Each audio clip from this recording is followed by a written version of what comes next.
Is the scandal of SAMU's missing millions unfounded, as its task team reports? Did SAMU out 40 of its leaders and staff members for raising questions about missing funds? Why are SAMU's bosses refusing to appoint forensic auditors despite 5 out of 9 provinces asking for this?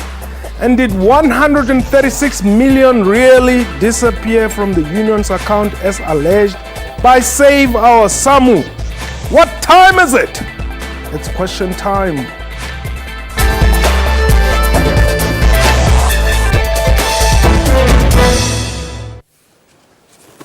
Hello and welcome to the show. My name is Mpho Tsedu. The South African Municipal Workers Union, SAMU, its leadership has dismissed all fraud allegations made by some of its disgruntled members. An internal investigation found no evidence that millions of rands had been misappropriated by SAMU's funds. This after a group calling itself Save Our SAMU accused the leaders of siphoning off millions of rands, including money to acquire the union's head office in Johannesburg, as well as irregular transfers of money into different accounts, apparently for personal gains. The leadership says it has been vindicated by a task team established to investigate the allegations. My guest in studio is Ndade Walter Teledi. He's the General Secretary of the South African Municipal Workers Union. Ndade Teledi, welcome to the show. Thank you and welcome to your viewers. Okay. Now, it would appear SAMU is in a crisis. Am I correct? We're not in a crisis. You are unstable. We're not unstable. We believe we are stable. It's just that we're dealing with some people who are disgruntled within the organization itself. And we believe that the situation is really under control. You cannot be under control if these people still even force you, or rather they have managed to get the Mpumalanga PEC infiltrated, as you have called it. Well, you will have to agree that we're not dealing with, SAMU is a union comprising of 160,000 members. And here we're not dealing with more than 100 people. So that's why we believe that we don't facing any crisis. Okay. It's a group of people who perhaps because of their own agenda, they're trying to push something. That's the agenda I want you to tell me. Why would they not be in support of you and your fellow leaders? This has been ongoing for quite some time. And, since our Congress in Bela, there has been problems. Then we went again to the Congress in Mangaung in 2012, where a decision that was taken in Bela was not implemented. That's not the ANC Mangaung? No, the SAMU. Okay. Then in that Congress, a decision was now made final to say you relocate our head office from Cape Town to Johannesburg. Yes. And there was a fierce battle around that particular issue. And then we went into a Central Executive Committee just after the Congress. Yes. And the Congress resolved that by the 7th of January, everybody in Cape Town must be in Johannesburg. And that building also that we were busy renovating should have been concluded. Now, you would recall that the very same people in Cape Town who are leading the very same Save Our SAMU campaign were people in the forefront who did not want to relocate to Johannesburg. And then immediately after that decision, they said it publicly and even in the media that this decision is not a decision based on building the organization, it's a decision based on money. And we asked ourselves, why should it be money? Does it mean when the head office was in Cape Town, money was used willy-nilly for unauthorized things or whatever? But we kept quiet. And we were given 2 weeks to move that head office from Cape Town to Johannesburg. And we did it. This head office, Ndade Teledi, seemed to be another Nkandla here. You would say so, because people didn't want us to conclude renovating that building, because they knew once that building is concluded and is renovated, and they had to come to Joburg. And we did it in a very difficult situation where that building was sabotaged. Sometimes where people have worked the following day, you will find that people went in and did whatever they wanted to do and damaged the work that has been done. That building should have been concluded a long time ago, but it was a struggle to conclude that building. You also spent more money than it was supposed to be the case. That's a lie. Okay, give us the truth. The fact of the matter is that we bought that building for 6 million. Mm-hmm. And it's not this current national office bearers who bought it. It's a previous national office But bearers. that shouldn't matter. It's No, some. I want to give you an explanation. Okay. We bought it for 6 million. Mm. It was dilapidated. It was not in a working condition. Mm. Then the union appointed a certain company that was recommended to us by the former national treasurer, which is called Ngwenya Mandlovu. So you didn't go out on tender? Firstly, we didn't, because remember we did go on tender, but there were problems with that. And the union said no, based on the fact that it seems we're not getting the right company to can do that. Then the national treasurer was tasked, and she came to us as national officer and said, no, look, here is a company, and I believe this company might be able to do the work for us. So she did that on her own? Yeah, and then the company came to us as national office bearers, and they gave us their portfolio, that what could they do and whatever. And we said, no, we're not appointing you, but we're taking this matter to the Central Executive Committee. We took it there. The Central Executive Committee approved. Yeah, but you made recommendations, didn't you? That's what I'm saying. Approved that company be appointed. Which you had recommended? Yeah. Okay. And from there, unfortunately, the company was paid the first 6 million to start working. Did you say unfortunately? Because after what happened, we were shocked. Now, they were given 6 million to start working. Well, they started working, dismantling and putting other subcontractors on site, and they continued working. But after a few weeks, months, we realized there were no progress. And we questioned them. Why is there no progress? They were citing various excuses. We then said, no, this can't be. And we've paid you. You must conclude what you said you're going to do. Now, and unfortunately, they ran away.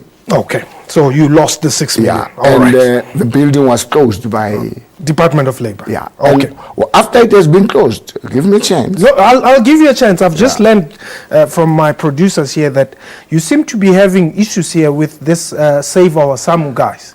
And I've just learned that actually one of them has arrived here. Maybe we should just take a break and allow him to come and sit here. Okay. Let's hear what they have to say. This is Question Time. Please don't go away.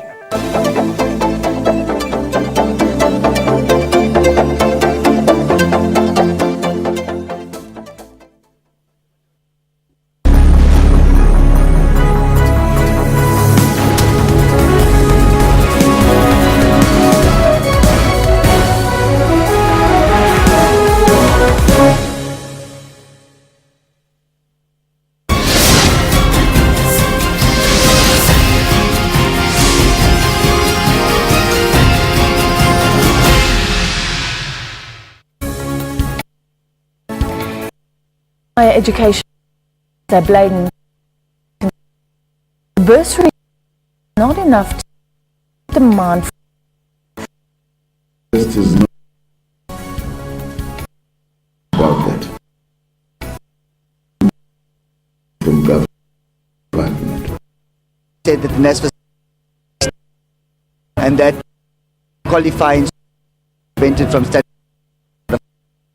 Concern exports and invest. Accra is a beautiful city of contradictions. Funerals in Ghana are colorful and flamboyant. Ghana coffins are functional coffins made by specialized carpenters. These colorful objects, which have developed out of figurative palanquins, are not only coffins but considered real works of art. Each year, festivals and durbars are held in various parts of the country to celebrate the heritage of the people. That's Kaleidoscope, Sundays 5:30 p.m. on SABC News.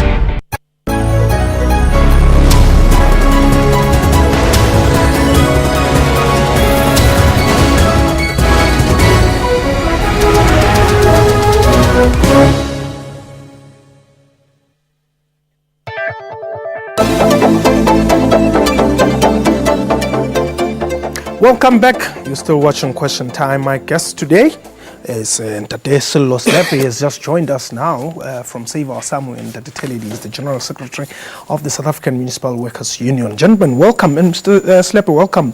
Why are you destabilizing SAMU? No, we're not destabilizing SAMU. We are bona fide members of SAMU. We pay subscription on a monthly basis. What has happened is quite unfortunate. And then, sorry, Mr. Slepe, you pay subscriptions, you are bona fide members, then you launch a parallel structure. No, I was actually coming to that. Yes.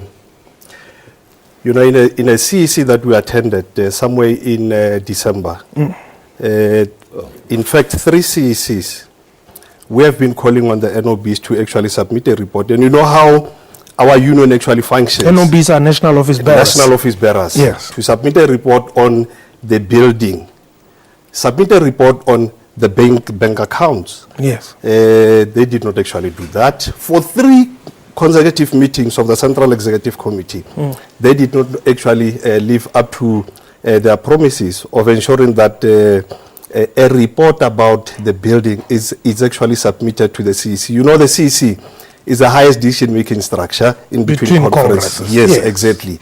And it therefore has the right to know what is actually happening to the account of the union.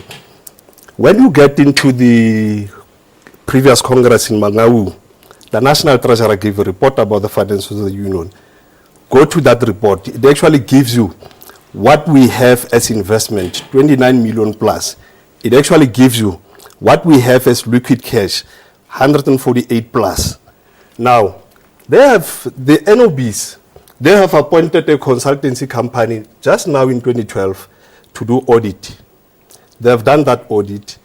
That company conclude their information. They say, as at 31st December 2012, your investment is 29, your liquid cash is about 148. Consistent. You see consistent from the emergence of the national conference to the audited company which has actually been appointed by the National Office Bearers. Just January in 2013, the account, the balance in the account, it's 90 million. We then ask, where is the difference? Including the report, including the bank statement, including, of course, the consultancy who's actually been employed by them, whom we pay 400 on a monthly basis, and we have asked a question, who employed this particular person? Mr. Tillin. Yeah, it's unfortunate that Mr. Slepe's comrade Sello is saying these things because he knows himself that various FinComs of the union reports were given, but those meetings, people couldn't agree as to what has been reported. And every time that FinCom doesn't conclude its work, obviously there's nothing that you can submit to the CEC. Now, there is an issue around this consultancy. I think those issues, in our press statement, they are clear, verified, that that consultancy is not being paid 400,000 only to deal with the finances of the organization. That is not the truth. And the fact of the matter is, we do agree, because our meetings couldn't conclude on most of the things. There was no way that a very clear report could be given into those meetings because there were always fights around those issues. Why can't you agree all No, the time? I'm saying provinces were not agreeing, not us NOBs.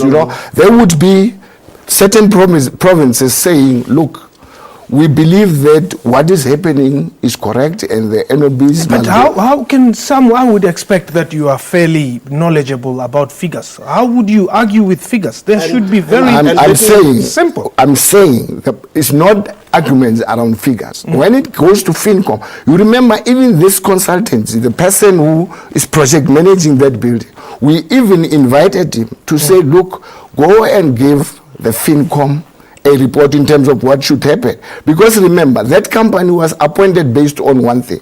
The union said, we don't have the expertise to deal with these issues. We don't have the capacity to deal with the renovation of the building. Let's not give a false impression about what is actually happening in the union. But are you saying that he's lying? No, he's lying. I will also say he's lying. No, he also, because remember, give me an opportunity. Give me an opportunity. There is audited reports. No. Which are public documents. No. So everybody is free to can look into that. No, Alter should not actually cloud issues. We're talking about the bank accounts. We're talking about the hiring of this particular individual who is actually a consultant, whom is a friend to them, who's actually been paid 400,000. Look, you know... Are you talking about Mpamba? Mpamba Solutions? In fact, you don't even know the better part of this. Mpamba, it's a contractor which has actually been appointed to do project management on behalf of SAMU. Yeah, but that's the one who's paid 399,000. When the CC took a decision around Pampa, they've said, NOBs, what we could do is to give you a figure of 400,000 to ensure that that person, to complete that particular project, is what we would actually be able to So who is this other one now you're talking about? Now, listen to what transpired. They then went on to appoint a person who works at Mpampa to be a consultancy. That's the person who's actually who's earning 400,000 on a monthly basis. And is lying by saying that that individual is actually working on a number of projects in the union. Look, documents are not here. No. I've got documents that can prove that that person is not being paid that money. That's only what I'm saying. How much are you paying that? We're paying the 400,000 is IT consultancy. You see, it's now listen to financial. This Remember, there's a person who's dealing with IT. There's a person whom we pay who's actually dealing with IT. He should not actually tell lies. There's a person. Let's get this right. Mpamba Solutions is paid 400,000 for project management for the renovations at head office, financial accountancy and IT services. That's it. Right? Yeah. Is there another 400,000 No. which is... Now, Mr. Slepe, why are you telling us... No. That's why I'm saying he's actually clouding issues. The CEC took a decision on one individual. That individual was actually Mpampa Solution. But Mpamba Solution is a company. Yeah, it's a company. Yeah. The person whom they actually have appointed, who's earning 400,000, is not Mpampa. It's an individual who actually comes from Mpampa as an individual. Well, you see, this is the first time I hear. It's the first time I hear this accusation. Yeah, because all along, I didn't even know about it. But you know that you are paying some password. You know that you are paying some password. Gentlemen. You know that you are paying some password. Gentlemen. No. I don't know. Okay. You know. Gentlemen, Mr. Tillett, who drafted this statement? It's the national office bearers based on the outcome of the CEC decision. And these are the people who said Mpamba is paid 400,000. Who? Mpamba Solutions. This is the information. We're paying them that for all those issues that are mentioned in the statement. Okay. We can't issue such a statement that will go public and only to find that it does not have any truth in it. Let me just indicate something on that statement. Let me just indicate something on that statement. I'll give you an opportunity. When we return after the break, I want us to take a quick break. When you return, let's look at how SAMU is going to go forward, amid all these allegations, counter allegations, and, the outcome of the task team, all those findings that have been made. Because at the end of the day, there has to be progress. If there's any evidence of any wrongdoing, Okay. let them do.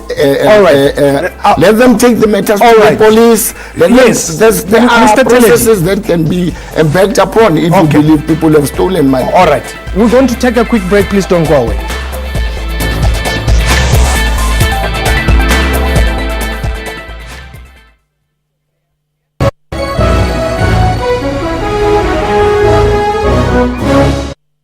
I once saw a flower blossom through 27 prison bars of yesterday's unjust flames. I felt an old woman's anticipation for the country's first open elections. And I heard the loud celebrations of that flower's historic inauguration. I was there when Unity sang of how the Springbok never held anything back. And we saw a first-time band of 11 men, Shibobo possibility throughout the land. At the foot of Africa, time remembers how truth can reconcile a people. We carved our name into space, and on the world stage, our art stood united. When we blow that vuvuzela, the whole world goes into a trance. And even in that tearful hour of the flower's separation, we are a people who see the music and hear the flowers dance. SABC, sharing 20 years of inspiration. The trial has begun in Seoul of the 15 crew members on board the South Korean ferry that sank in April. More than 300 people were killed, most of them were children. The captain, 68-year-old Lee Jun-sok, and 3 other senior crew members were charged with homicide and face a maximum sentence of death. Primetime News, daily at 6 p.m. on SABC News.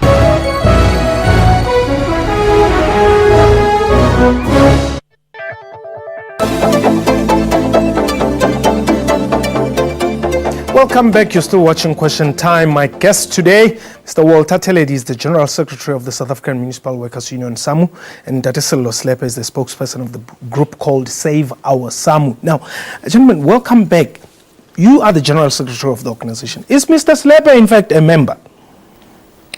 For now, he's no longer a member of the organization. Now, Mr. Slepe, why are you talking about issues of an organization you don't belong to? No, they know that they did not actually follow the constitution appropriately. You can't just wake up early in the morning and dismiss people when they begin to question what actually happened to the finances of the organization. And then suddenly you receive letters that says you are dismissed from the organization. It can't happen that way. They know that what they have actually been doing, it's absolutely out of context, absolutely not pursuing what is actually contained in the constitution. And that's why we actually fighting back. That's why we're making sure that we conscientizing, mobilizing members to begin to understand that this union, it's a worker control, does not actually belong to the General Secretary, because what But these is he people are behaving like he owns the organization? He behaves as if this is his personal property, because they are now beginning to pick and choose who actually becomes a shop steward. That's what they have actually done in Northwest. When in the provincial shop steward council, they went there, they actually dismissed them. They went there, they were dismissed by the shop steward who belong to your faction, I guess. No. Shop steward who are members of SAMU. They told them straight in the eye that these people, they are not going anywhere. What we want is forensic investigations. We want reinstatement of these particular people. Well, I'm not so sure if Comrade Sello is saying I'm behaving like I own this organization. Exactly. I've been in SAMU for more than 20 years. He's been there for what? How many? 18 years. Okay. 18 years. 18, 20, that's very much different. I'm saying no difference. I always work based on the mandate given to me by the constitutional structures of the union. I will never wake up in the morning, take a decision that is not being,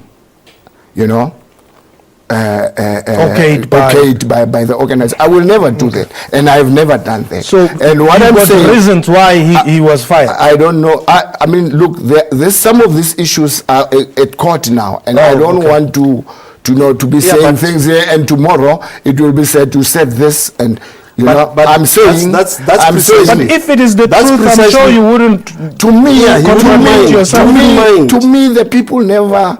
The suspensions were never because people never acted unconstitutional. I believe what I know, there is only facts that I know. No. And let me clarify this. Comrade Sillo was suspended based on certain issues for shouting at the president and doing some other things. But you said I must say the things openly now. Now I'm saying them because it's what I know. So I can't be arguing whether constitutionality or what, because those issues now are at the court. They've taken us to court. Why were you shouting at the president, Mr. Slip? My reasoning capacity cannot actually allow me to shout at a particular individual.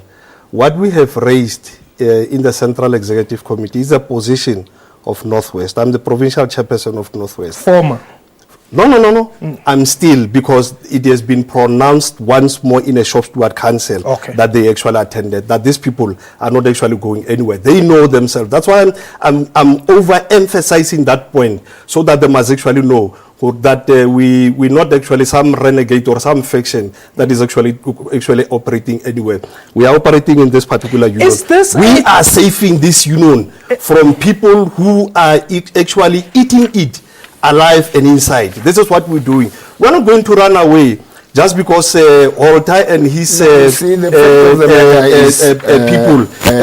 that kind I've been saying it all along. I've been saying it all along. If there's any evidence that me, perhaps, as an individual, or any of us has stolen money, I would really be able to subject myself to any processes if it is proven that I have stolen any money from this. He's indicating that he will actually subject himself to any processes. We have requested forensic investigation. Why are they refusing forensic investigation? What is it that they are actually hiding when we actually demand forensic investigation? That is the point. Why chase people? Is another point. Why chase?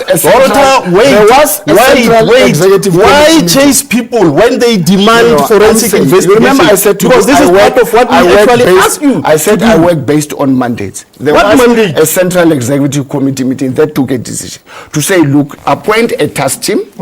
Let this task team do its work, and if there is, listen, once this issue of forensic, and if there is anything that they could find that warrants that, let the forensic audit be done. I'm not saying there mustn't be any forensic audit. I'm saying I'm working based on the decision. That's what the union decided, not me. To say this is a process that must be followed, and I'm still saying it here now. Are you accusing them of embezzling funds? Did Mr. Teredia steal money? That's what we are